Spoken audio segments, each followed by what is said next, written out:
گزارش یہ ہے کہ 3 مراحل ہیں۔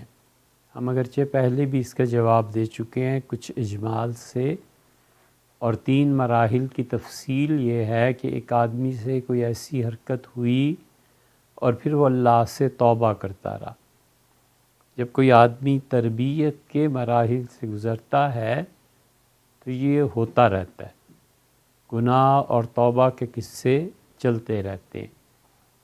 صحابہ کرام رضی اللہ عنہم حضور اقدس صلی اللہ علیہ وسلم کی خدمت میں جو حاضر ہوئے تھے تو یہ نہیں ہوا کہ پہلی نگاہ مبارکہ پڑھتے ہی سب کچھ دھل دھلا گیا، بلکہ ٹریننگ کے مراحل تھے، اور آہستہ آہستہ لوگ ایک چکی سے گزرے، آہستہ آہستہ لوگ صبر کی بھٹی سے کندن ہو کر نکلے، پھر جا کر وہ اس قابل ہوئے کہ نبوت مبارکہ کا پیغام اور اس کے نظام کو سمجھ کر وہ خلافت راشدہ اور ان چیزوں کو قائم کرے۔ کچھ لوگ وہ تھے جو حضور اقدس صلی اللہ علیہ وسلم کے وفات سے سال ایک پہلے مسلمان ہوئے۔ یہ نہیں کہا جا سکتا کہ انہوں نے تزکیے کے وہ تمام مراحل طے کر لیے تھے جو ابتدائی درجے میں جو لوگ آ گئے تھے ان کے وہ برابر ہو گئے تھے۔ اگر یہ سب لوگ برابر ہو جاتے تو عشرہ مبشرہ کون تھے؟ سب لوگ برابر ہو جاتے تو سابقین اولین جن کا قرآن کریم میں ذکر ہے وہ کون ہوتے؟ اسی لیے خدا کہتا ہے کہ تم میں سے جو ایمان لائیں اور انہوں نے اللہ کی راہ میں خرچ کیا ہے فتح مکہ سے پہلے، وہ ان کے برابر نہیں ہے جنہوں نے فتح مکہ کے بعد ایمان کو قبول کیا یا فتح مکہ کے بعد خرچ کیا۔ اسی وجہ سے حضرت رسالت پناہ صلی اللہ علیہ وسلم نے خالد بن ولید سے کہا تھا کہ خالد تم لوگ احد پہاڑ کے برابر سونا خرچ کرو، اور یہ عبد الرحمن بن عوف رضی اللہ عنہ پاؤ آدھا سیر جو اللہ کے راستے میں دے دیں تو تم تو اس تک کہاں پہنچ پاؤ گے، کچھ نہیں ہے۔ حالانکہ خالد بن ولید رضی اللہ عنہ 7 ہجری میں ہجرت سے قبل ایمان لے آئے تھے۔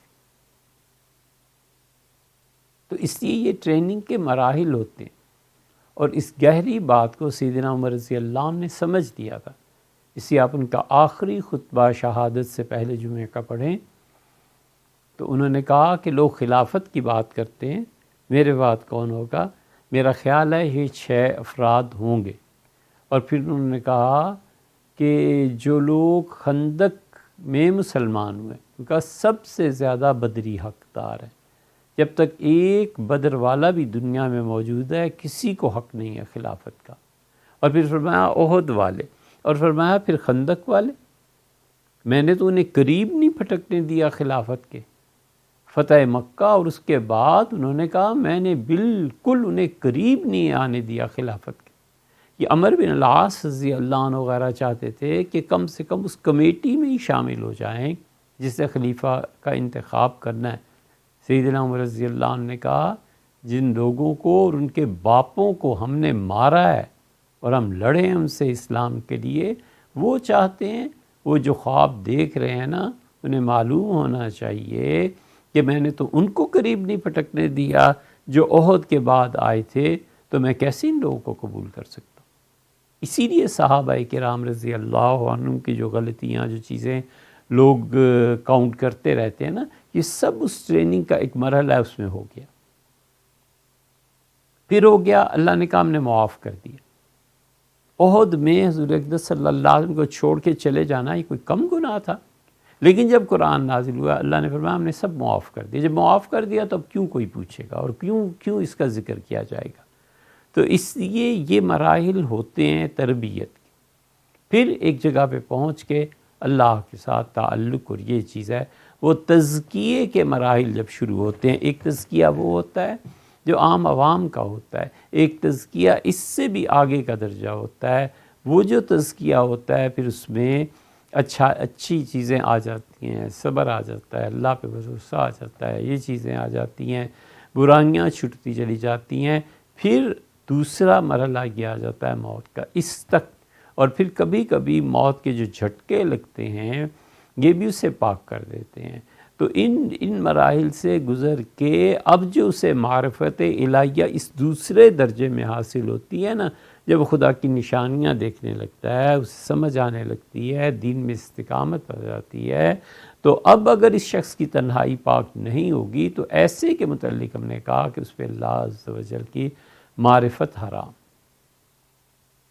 اس موقع پہ پہنچ کے جب ٹریننگ کا ایک مرحلہ ہو گیا آتا ہے، وہ ہر آدمی کو خود وجدان ہو جاتا ہے کہ اب اللہ نے مجھ پہ کرم فرما دیا ہے، اب میں بہت سی چیزوں سے ہٹ گیا ہوں. تو جب یہ وجدان ہو جائے اس وقت انسان کو اپنے اوپر قابو رکھنا چاہیے کہ اللہ نے اب میرے لیے یہ راہیں کھول دی ہیں، تو میں اب اپنے آپ کو اللہ تک پہنچاؤں.